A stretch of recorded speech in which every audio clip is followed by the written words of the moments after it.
in the winter playing for the summer, in the summer playing for the winter. Rest in peace. That's the one.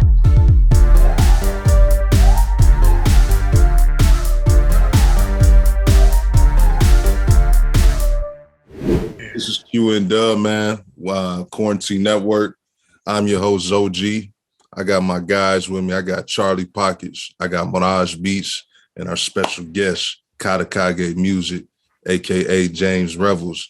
My bro, what's going on with you, man? How you doing? How you doing today? I'm doing good today. How about you, Zoe? How y'all doing? Man. Yes, sir. James, it's nice to have you back. I'm doing well. Appreciate you. Hey, man, I feel like it's been a while since we had you on, man, because you were one of our first guests that we had on last year, and since getting back on the groove of things, we had to get you back on here, man. We know you're doing a lot of big things out here. We roommates, you know what I'm saying, like out here in San Antonio, and we want the people to know what you do and how you move, you know what I'm saying? Because we feel like you got a lot to bring to the table. Yeah, appreciate it. Yeah, there's a lot of stuff that I do. I'll say that I do a lot of music production. I also do a lot of branding. But I guess if I had to like put it all into one like neat sack, right? I would say that I specialize in creating projects that are like cross-discipline, that use, writing and a little bit of, graphics and a little bit of the music and a little bit of, everything to kind of create a unique like experience. And that's kind of like what chaos theory is to do. It's kind of like an introduction to that, where I take a lot of like science references, but yet also a lot of different samples from like electronic and R&B, while also taking some of my drawing talents and putting it into the like album art and stuff. And so it's taking all of that and synthesizing it into a project, rather than pretty much I'm trying to show it, not tell it. But since I'm on a podcast, I got to tell it. James, let me ask you something. Would you consider yourself more of an introvert or an extrovert? I would say I'm an extrovert in the right context. I'll say like at a party, I'm an introvert, but like if you get me at like a more kind of businessy meeting, that's when I shine the most, because I'm able to talk the language. It's a lot more fun. Yeah. No, I mean, I feel like we're all, different in different situations. Certain times we might feel more introverted, more closed off, and other times, we want to be around people and feel the energy and, share ideas and stuff. So. Yeah, because I'll say usually when I'm at a party, I'm usually the one who's behind the scenes, like organizing it and doing stuff. So I feel weird if I'm like at a party just to like participate. It's like, man, I should be doing something to help the vibe. Maybe that's like the inner artist entertainer or something. I don't know. Yeah, that's the artist. So pretty much you saying like you wouldn't, nobody would catch you at a party unless you had something to do with it. Per se. Pretty much like yeah. logic. I'm not there unless they pay him. No, or I'm supporting somebody I fuck with. That's another one. Now talking about support, man, like how big is support to you? Having that support factor, having that team behind you that rocks with you, you know what I'm saying, with whatever decision you make, good or bad, like how important is having that support factor to you? Oh, it's critical. That's why I based kind of my whole creative process on collaboration, because I could do everything on my own, but it would not only overwhelm me, but it would also kind of take away from what the project could fully be. And I feel like when you combine with other people and get that support from different, sides and aspects of people and different perspectives, what's the word for it? Like, it can create a synergy, something kind of bigger than if you did it alone. And it's hard to like put into words, because like, even if you try to plan it and script it, because there's so many different people involved, you can't really plan it and script it. And that's something that I think why collaboration doesn't happen a lot in music, because everyone's trying to get it to hit something specific rather than let it evolve naturally. Now, when you say let it evolve naturally, what does that look like in your eyes? Like in your like, okay, so imagine like me, you, and another artist, right? We're sitting there. One of us sit down at the thing, like, you know how we normally do our sessions, right? Someone sits down and we just start making a beat. Someone puts on a sample and like, you know what? I think it needs this, this, and this. Then the other person sits down or, you know, tries to add that in and then slowly kind of build on it naturally based on, you know, what the other person sees. Like, kind of like when me and Wes were working on beats and stuff, right? Yeah, like I would work on adding stuff on because it said maybe if you tweak that snare a little bit or tweak that. And I was like, that's a good idea. Let's try it. And I would have never thought of that if we didn't sit down and do that. I feel you on that. So first of all, James, I want to thank you again because you opened me the doors to be a creative and started creative mode. And I learned a lot with you. And people don't know, but not only James is always hearing the feedback of his team, but he's always like, hey, you need me, just DM me, we link, and I'm going to help you. I'm going to give you my ideas so you can make a final product. You can have a best result. And so for that, I want to thank you to be a supporter. And being on Katakage Brands, opened me the eyes that around music, there's more. There's the history behind the music, and there's more that people can actually see through our designs, like the cover arts, like video, music videos, etc. So, and knowing you not only as a boss but as a friend, I want to ask you, what's your living quote? What is the quote that inspires you every day? Ooh, there's so many quotes. Oh man, it's funny you say that because I looked up a bunch of quotes on Chaos for the project too. So there's a bunch of them. Let's see, but you said a quote that I live by like every day. There's just so many quotes. I'm having a mindgasm. Let's see. Well, let's see. You gotta. I should keep that one for bread and butter. He said I should have saved that one for later. He's like, right? Like, dang, that would have. Okay, there's so many hitting me at once. I'll say.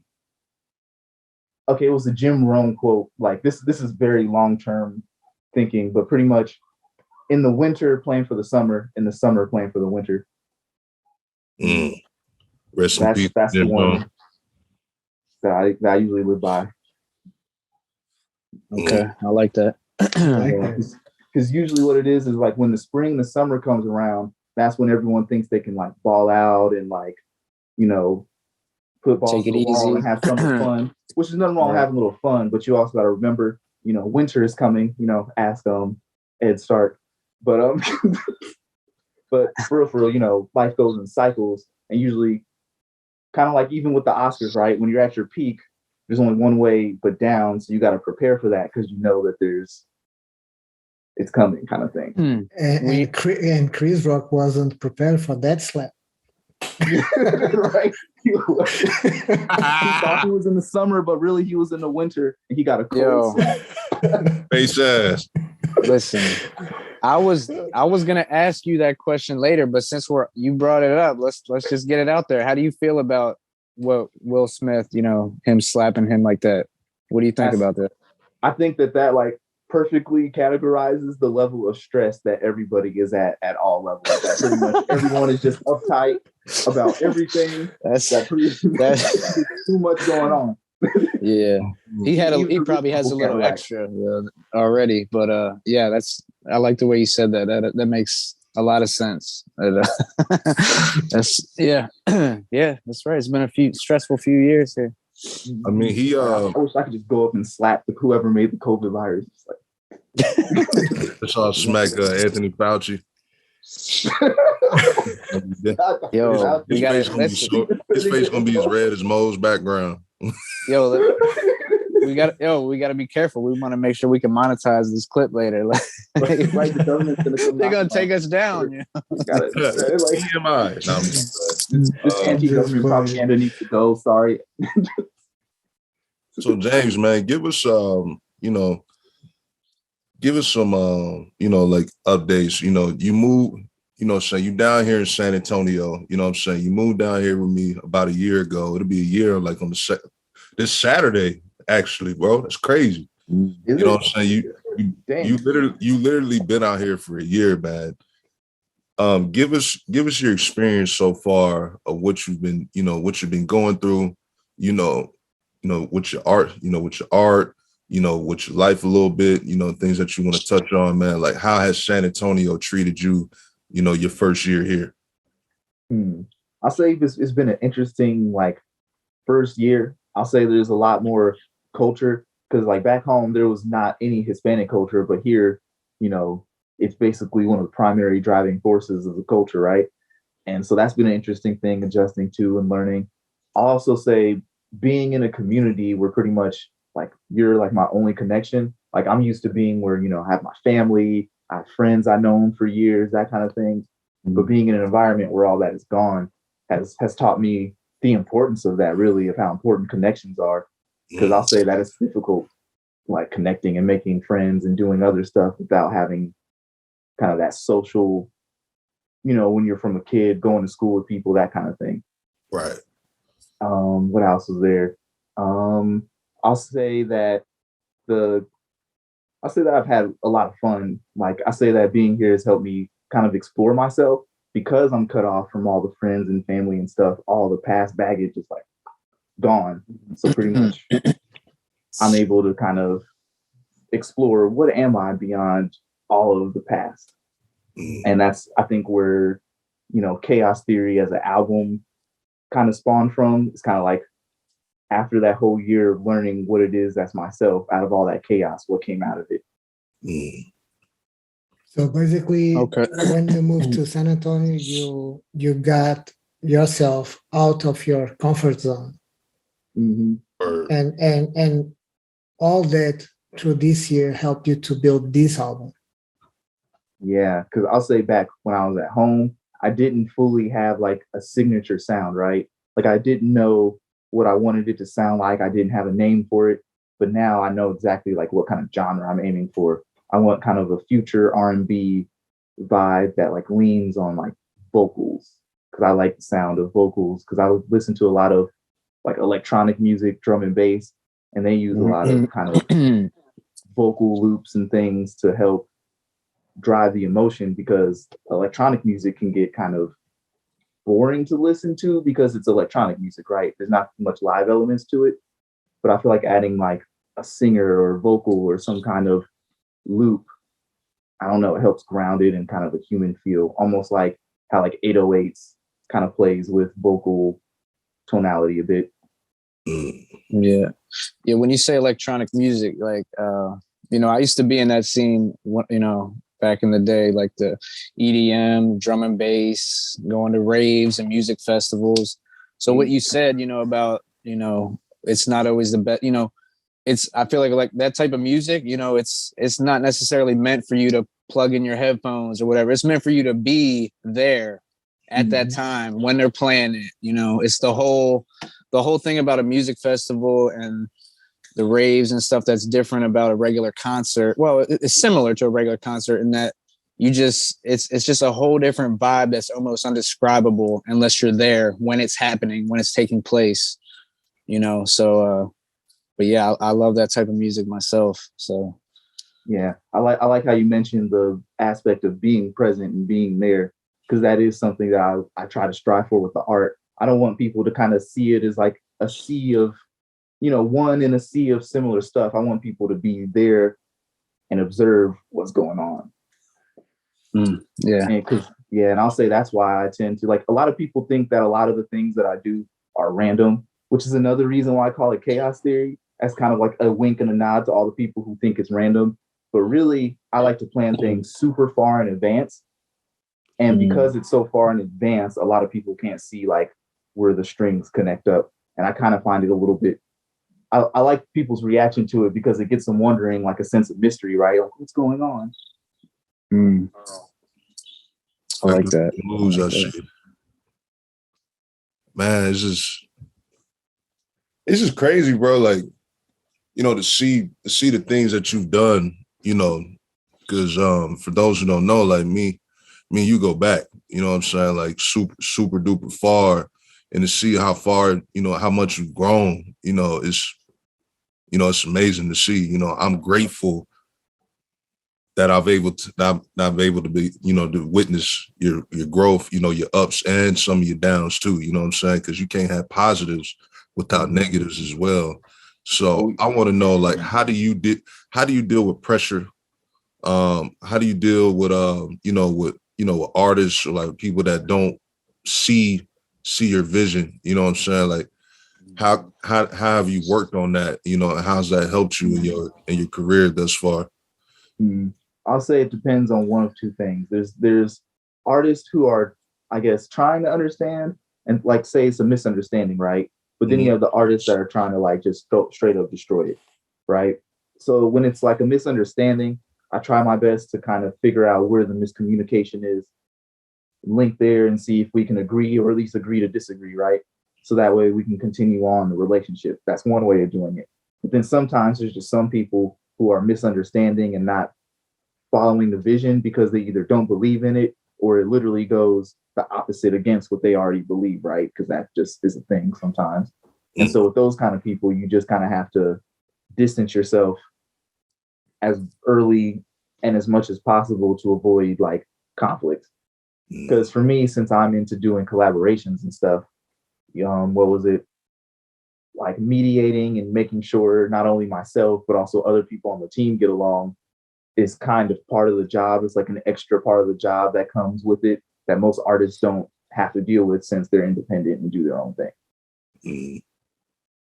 Well, yeah, no, yeah, that's true. But also, you know, as an artist, independent or not, you know, like you said, relationships are so important, and it's you need to be able to have people skills, you know, to be an artist, because you can do a lot of things on your own, but it's, boy, if you're really doing everything by yourself, like that's a lot of work. You know what I mean? It's good to have a producer that's a friend of yours or a writer that's someone you can lean on, you know, if it's, you know, someone you vibe with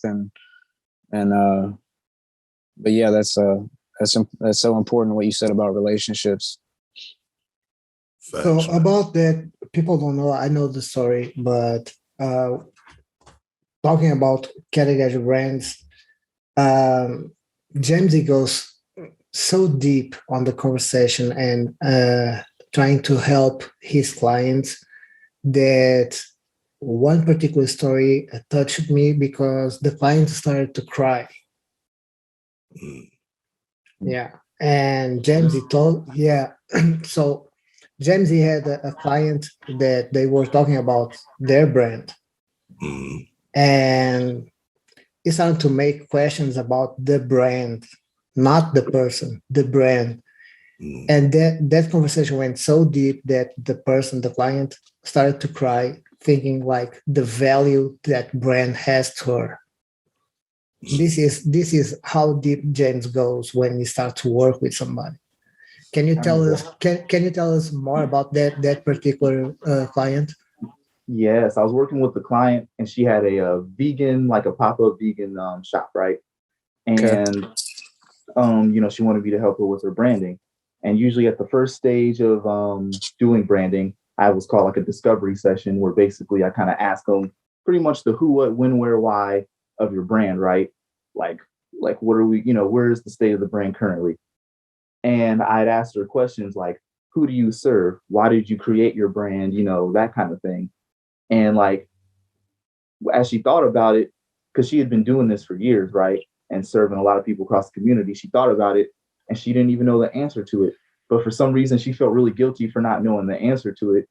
And like, I guess no one had really asked her that question or really took her that deep on it, that it kind of like, I don't know, it just hit an emotional nerve. And she was crying on the other side of the phone. And I'm like, I promise I'm not judging you for not knowing these things, because a lot of business owners don't think about like a lot of business owners don't think about who they're serving, why they're serving them, what does this mean to you and to your client and things like that. Yeah. And I feel like that's what differentiates marketing from branding, where marketing is surface level. It just talks about the product or the message, right? The branding, I feel like, I don't know, creates the meaning, creates the story, and kind of like, I don't know, I can't put it into words off the cuff, but it's something deeper than just surface level. Oh, here's a good product. It's like, no, this product can help change your whole lifestyle or whatnot. You know what I mean? Right. Yeah, I mean that's the whole thing. Whether you're starting an LLC, a website, a brand, whatever it is, like one of the first things you have to do is establish like your mission statement. Like what are you? What are you about? What is your goal? You know, that's the most basic thing to point to start from. Mm-hmm. Yeah, her mission statement was very corporate. Like we have a lot of like entrepreneur kind of programs back home, and I could tell that her mission statement was baked up in one of those. And I'm like, that's a good place to start, you know, if you want to go get investments and stuff early on. But I think as you go deeper and deeper, you kind of need to take the corporate ease out of your mission statement slowly and slowly until you get something that's like simple and human. Corporate needs. I like the way you said. Well, I like what you said there. Lingo, you know what I'm saying? Like straight lingo. I never heard corporate needs, you know, but it's funny. Wait. Corporate needs, yo. What is that? Like Chinese corporate? Like what is that corporate needs thing? That sounds like a little off. like you know, the politically correct, you know, the boring, like I'm not offended, but I'm just to distribute vegan foods to the outer community through various mobile channels. Yes, it does sound like something that you would Google. So it's like, you gotta kind of put your own spice in there, or just simplify it to where it's just there's no extra. You just cut it down, make it concise. You know, take out the extra words that you don't need. Right, like I tell people, my informal mission statement is, I'm here to bring cool people together to make cool shit. That's pretty much my. And that is a great mission statement. It's short, it's to the point, and it's something people can get behind. Works. You know what I mean? And it works. Yeah. Right. Like it gets things done. Like that's like where it all started was literally, I remember I was 16, we were in high school. All my homies wanted to rap and record. I had a laptop. And I was like, you know what? We could do this. Like I did a little research. I'm like, wait, there's a free recording program. Got me a $5 mic, got the homies together. We recorded a mixtape at our homies' crib. Listen, that $5 mic. Yeah, hey. $5 mics don't cut it now, though. Oh no, it was funny because back then it was the MySpace days. We uploaded it to MySpace Music. People were like, "This sounds studio quality." They were like, "It was like up on the internet." That's how you know it was down bad. Yo, MySpace Music, yo, you really going back into the catacombs. I remember going to this dude's house in school, and he would have a speaker, like tape recorder, and he'd be rapping over it. I'm like, bro, what are you doing? Like, I was like, you recording music? He was like, yeah. I was like, what?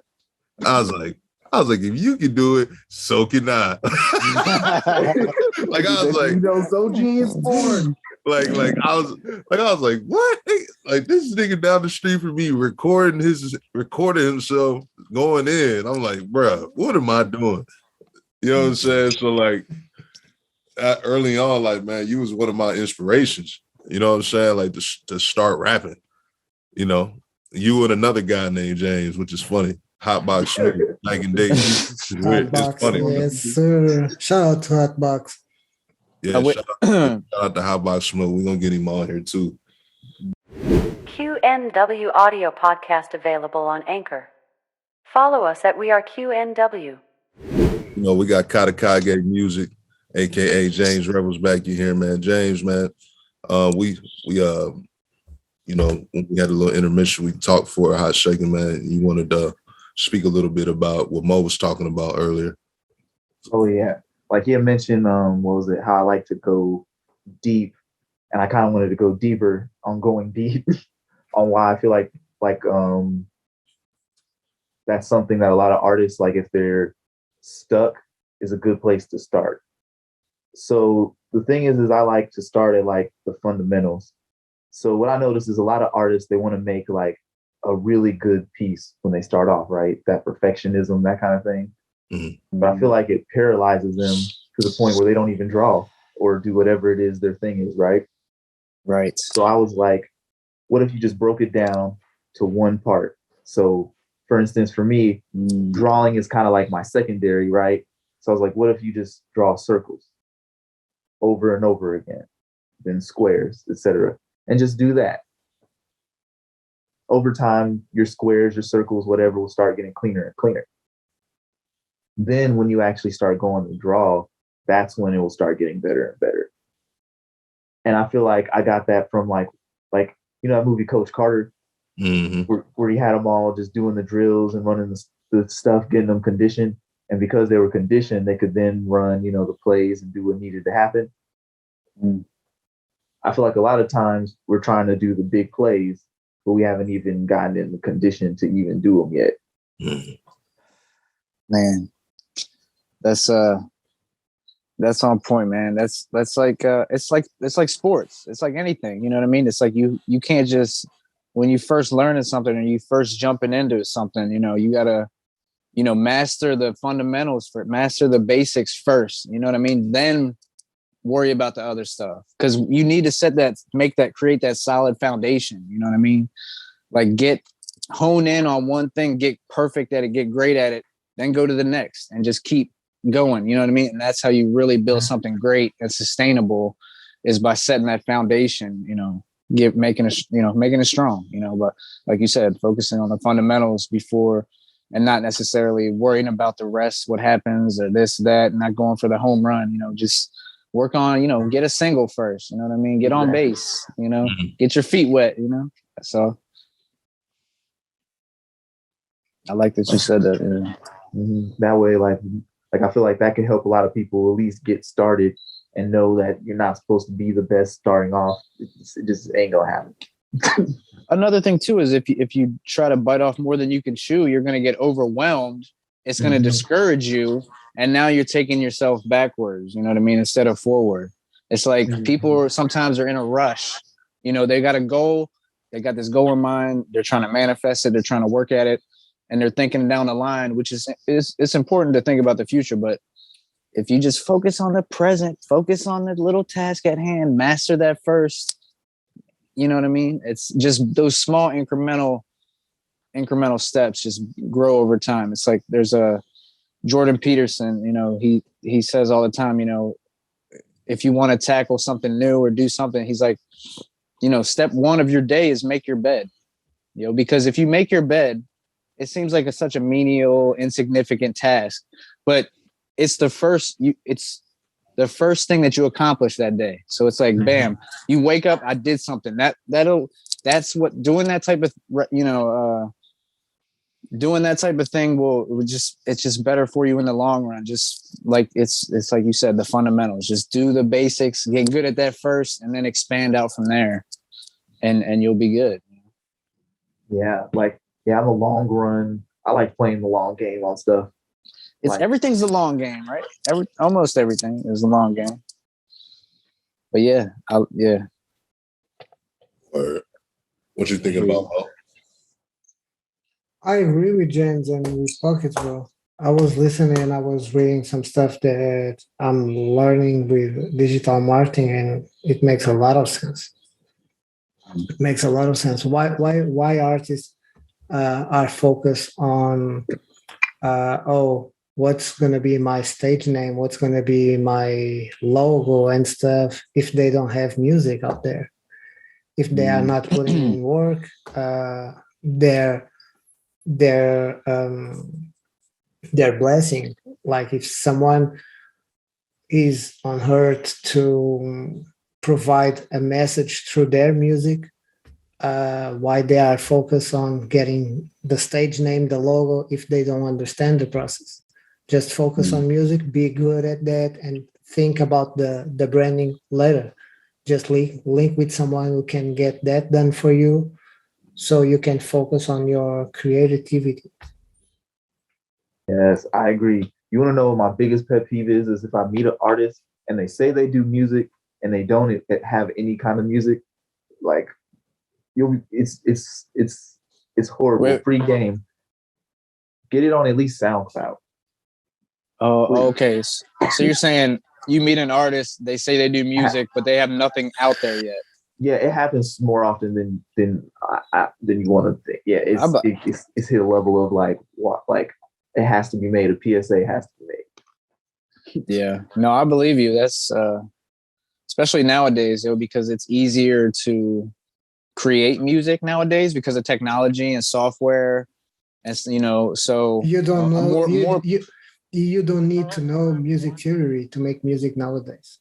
Right. Period. True. Right, and it's not that difficult to upload the music as well. Now, of course, when you first get started and you put in information and uploading your music, making sure everything is spelled right and all that shit, you know what I'm saying? Yeah, that's difficult the first couple of times, but over a point of time, like if you're taking time to go to the studio and record, you got to put that shit out. You know what I'm saying? At the end of the day. Yeah. Well, you know what it is? People are, when you first start something, when you're new, you just starting something, you don't feel like you're that good yet. You don't feel confident. So you're like afraid to put it out and be judged on it, but honestly, it's just part of the journey. Like everybody has to start from point A with whatever it is, whether it's finance or business or music or writing or content creation or branding, you start at square one, work your way up.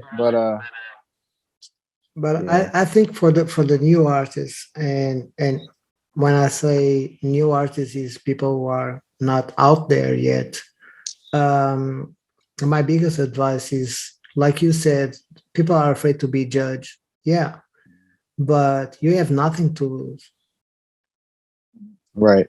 Yeah, they're gonna judge. You have anyway. nothing to like. Imagine someone drop a song and that song makes a hit, and you are not believing in yourself. You just put it out there to see the reaction. If you don't put yourself out there, you will never know the reaction from the audience, right? Straight up.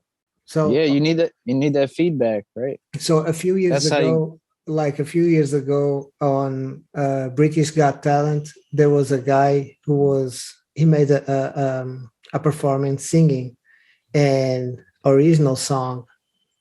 Bro, the song was trash, but everybody was dancing and jumping, and he got qualified for the next round. And the song was from the beginning to the end was like, where my keys at? Where my keys at? Where my keys at? So why did he make it through?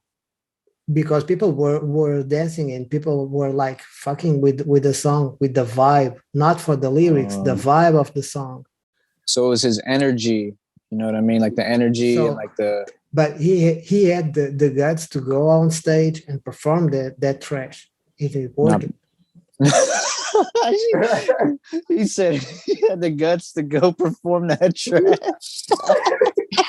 And it worked out. Bro, but it's the truth. It's the truth. No, listen, you got to put yourself out there. You can't be afraid because life ain't fair, and you can't be afraid to get your feelings hurt because it's going to happen to all of us all the time. So just get over it. Just get over it. Yeah, like you're going to get judged anyway, even if you're an artist, even if you just living your life, doing your thing, people going to talk some shit. So you might as well. Right. If you do nothing, you'll have trolls. So you might as well do something. You're not doing shit.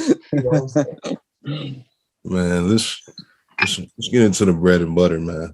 I like bread and butter. He says, hey, James, man. So if you can make one song with 3 artists, dead or alive, who would they be? Wiz Khalifa, Kid Cudi, Big Sean. Damn. Okay. So James, that was quick. That was the quickest bread and butter answer. He's like, I got this one. That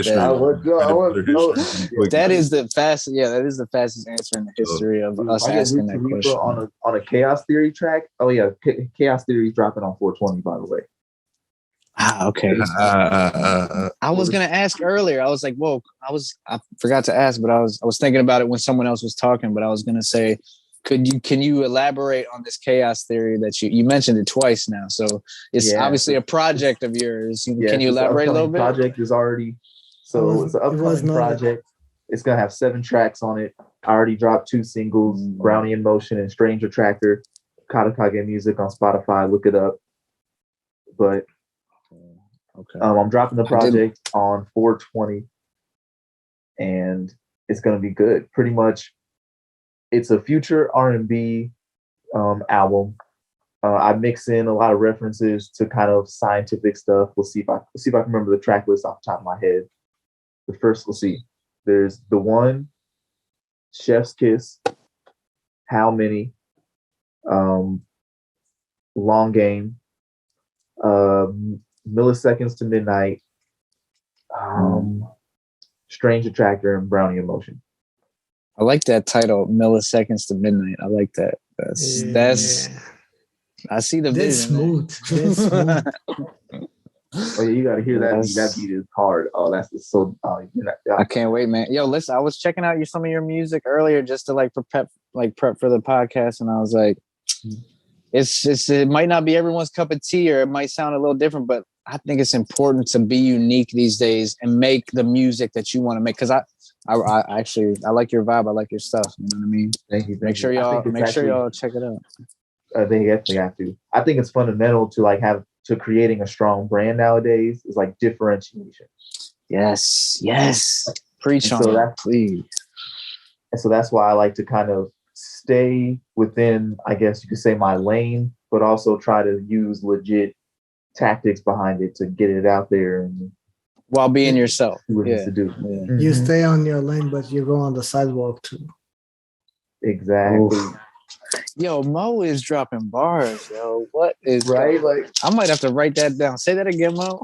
No, too late. You have to. You're gonna have to go back and watch the podcast. What you gonna ask? So, who did James chose to make a song Dead or Alive?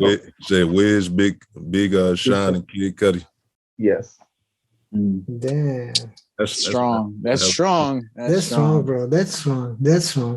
Let me ask you something. This is the second question of bread and butter and butter. If you could make a song for a soundtrack, like a movie or a TV show or something, what type of movie or a movie is already there? I would have to go. I want to do which genre first? Genre. So action movie or drama, I would do video sci-fi game. Video game. Video game. I would do video game. You can. I've always wanted to compose for a video game. You absolutely can. I have technically done, like, I'm on IMDb, so technically I've done something for a short film, but that was like in 2014. So I have not been active on that. Hey, listen. But I was like, dang, they put it up there. I'm like, I'm legit. Yeah, you got an IMDb. You did something. But I want to do a video game so bad because, like, even when I first started producing, a lot of people were like, yeah, your beats sound like they're good for video games. I just heard that over and over again. So I'm like, it has to happen at least once. That might be one of that might be one of the biggest growing industries right now is gaming. You know what I mean? The future of gaming is going to be insane with metaverse and VR. All that stuff is, gaming is only getting stronger every single year. So while it's not like one of my big things to do, like, I respect it and appreciate, it like I said, the market is, the money talks, it is what it is. Like, you can't deny it at this point. You can't deny it. Like, you can even, you can make money gaming. You could be It's at that point now. It's crazy. It's at that point. I wish I kept up with it, but lately I've been. Look at Twitch. Look at Twitch. Look at Twitch is huge. Like, people make money gaming, and people just watch just because they like the person or they like the game. You know what I mean? Whatever. But I need to get back to streaming. Bro, here's the funny part. Here in France, if you are like a professional gamer and you are looking for a job you can actually apply as a gamer. Yeah. They recognize that because otherwise they couldn't have. Oh, you mean put it on your resume? Like put it on your resume? Yeah, on your resume, you can say like, "Oh, I'm a digital marketer, chief operator, and I'm a pro gamer." So you can actually put that on your resume, and people can hire you to represent your brand through gaming. In quotation marks, I whoop niggas in 2K. This was this was the only way they could tax gamers. Silly, man. Well, yeah. I mean, if you get the job, you're gonna get taxed. But if you stay, if you stay private, if you stay independent, it's up to you to pay the taxes. So what? Make sure you pay them. Yeah. I want to know. You said video games. I want to know what game. What type of game, like you'd make a song for? Oh, I see. Ooh, RPG. I knew it. My favorite game are Final Fantasy. I love Final Fantasy. Fire Emblem. That was a good game. Yes, I love those kind of games. Final Fantasy. Yeah. Final Fantasy. Check out my boy. He got them hits. Yeah, one of my favorite video game composers is the dude who made Sephiroth's theme, One Winged Angel. Nobuo Uematsu. That's my dude. Yo, I got a hot take for y'all real quick. I feel like people who really got into Final Fantasy back in the day, I feel like for the most part, it was like intelligent people that liked that game. You know what I mean? I feel like certain games bring out certain types of people. You know what I mean? But I feel like Final Fantasy, those RPGs, it's more of like, I don't know why even. I just feel like, maybe it's a nerd thing, and you know what I mean? Maybe I'm trying not to. It's been a strategy. Back me up, James. It depends, bro, because like. Well, it was big, yeah. No, a lot of people were playing it. But too. it depends because you can be a nerd and don't play Final Fantasy. No, that's true. Right? Yeah, yeah. Yeah, I wasn't. See, that's the thing. I was trying not to be like. So it's like War of Tanks, or all the games that is about strategy. You can be like someone who's not have a highest QI, but you can kill it on the game. You said QI. I think you meant IQ, right? IQ, yeah. Here in France, it's QI. Really? Yeah. Interesting. You learn something new every day. That's what's up. Hell yeah. Well, listen, man. James, man, we definitely appreciate your time, man. You always welcome here anytime that you please. We want to know where you or where the people can find you at, man.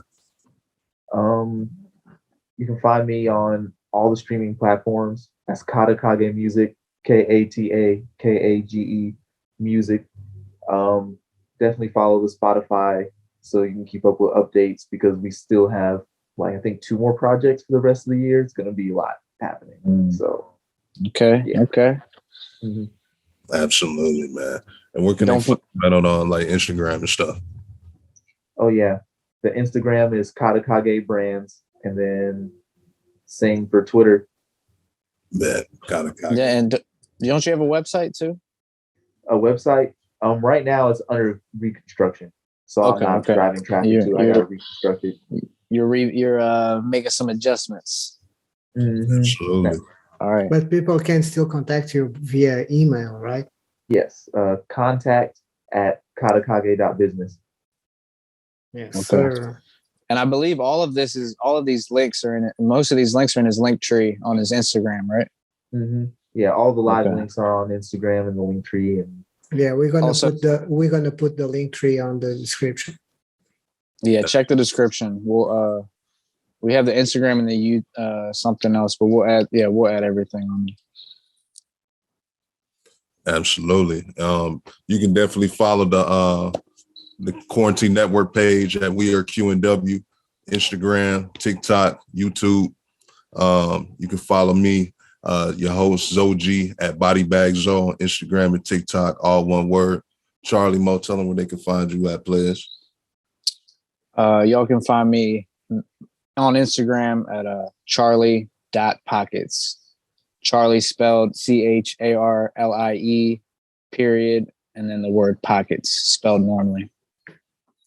Yeah, you can follow me at Mo_Raise_beats with a Z at the end. Yeah. Yes, so, James, sir. man, like I said, you're welcome anytime, brother. Appreciate your time, man. Yeah, I appreciate you inviting me. Absolutely. Hey, before we go, let everybody know that we still have Anchor for the audio podcast. Yes, sir. Yeah, tap in with us. We got a lot more coming up. So, James, I appreciate you coming on, man. It was a great conversation. I had a great time, man. Thanks for coming on. Appreciate you, bro. Yes, sir. Absolutely. Y'all be safe, all right? Y'all be safe. Y'all have a great night, guys. Likewise, blood.